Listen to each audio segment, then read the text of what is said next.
Hospitals में भी शायद शॉर्टेज की स्थिति बन सकती है, इस तरह की बातें भी हो रही हैं, क्या कुछ कहना चाहेंगे? देखिए, दिल्ली अपने पानी की ज़रूरतों के लिए पड़ोसी राज्यों पे निर्भर होता है।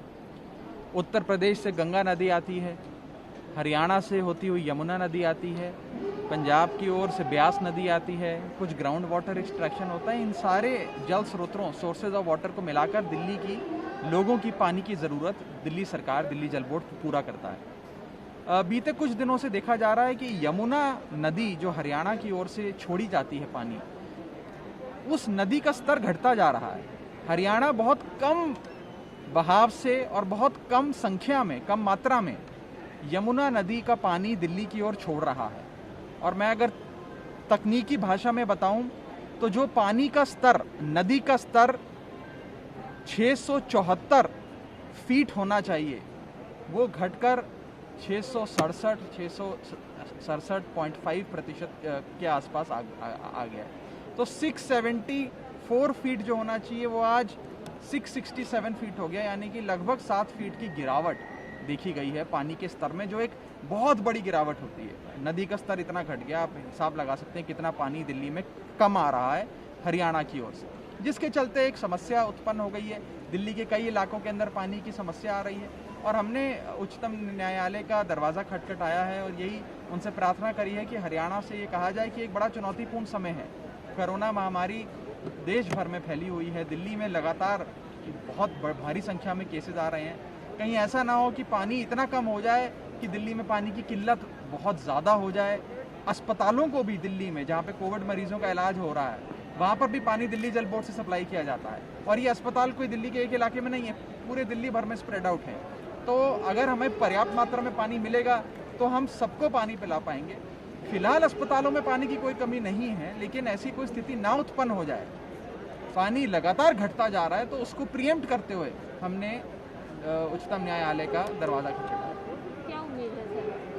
देखिए, हमें पूरा विश्वास है कि न्यायपालिका बिल्कुल इंसाफ करेगी दिल्ली वालों के साथ और बहुत जल्द कुछ अच्छा फैसला आएगा, क्योंकि अब कोर्ट के विचाराधीन है ये पूरा मसला। मैं उस पर बहुत ज़्यादा टिप्पणी नहीं करना चाहूँगा।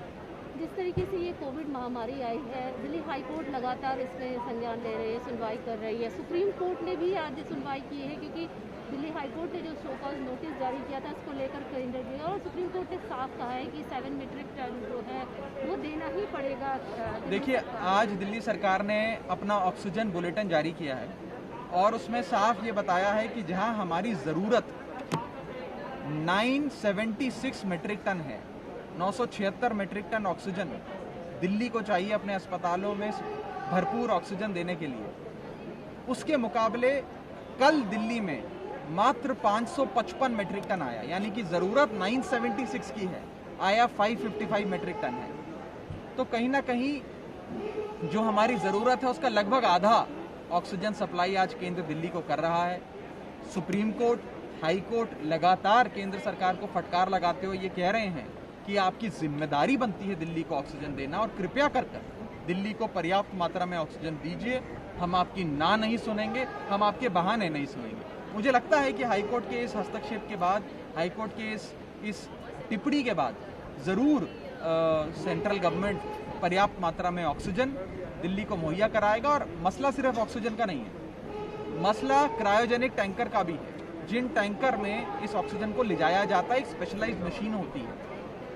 हमने ये भी मांग करी है कि ये टैंकर भी पर्याप्त मात्रा में हिंदुस्तान में जिस भी कोने कोने में है वहाँ से भारत सरकार उसे अपनी राष्ट्रीय संपत्ति मानकर उसका राज्यों में बंटवारा करे। राज्यों में उसी हिसाब से इसका वितरण होना चाहिए जिस हिसाब से ऑक्सीजन का वितरण केंद्र सरकार कर रही है, क्योंकि सुप्रीम कोर्ट में खुद हलफनामा देकर केंद्र सरकार ने इस बात को कबूला है कि हिंदुस्तान के अंदर 1631 क्रायोजेनिक टैंकर अभी उपलब्ध हैं।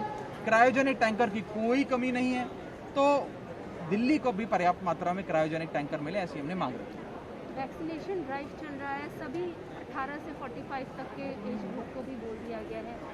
सर, कितना स्मूथली ये चल रहा है और क्या मतलब पूरा होगा वैक्सीनेशन में कोई कमी या किसी देखिए, तरह की हम कोई इतना केजरीवाल सरकार का बस एक ही लक्ष्य है कि हर दिल्ली वाले को सुरक्षा कवच पहनाया जाए, हर दिल्ली वाले को ये वैक्सीन लगाकर एक सुरक्षा कवच पहनाया जाए और वैक्सीन भारी से भारी संख्या में दिल्ली वालों को लगे, इस प्रकार की सारी चेष्टा और सारा प्रयास दिल्ली सरकार कर रही है। बड़े स्तर पे वैक्सीनेशन शुरू कर रही है, वैक्सीन मैन्युफैक्चरर से बात कर वैक्सीन को दिल्ली लाया जा रहा है और केजरीवाल सरकार प्रतिबद्ध है कि अगर पर्याप्त मात्रा में हमें वैक्सीन की डोजेज उपलब्ध कराई जाती हैं तो हम 3 महीने के भीतर हमारी सरकार हर दिल्ली वाले को वैक्सीनेट कर देगी, यानी कि हर दिल्ली वाले को केजरीवाल सरकार का सुरक्षा कवच पहना देगी।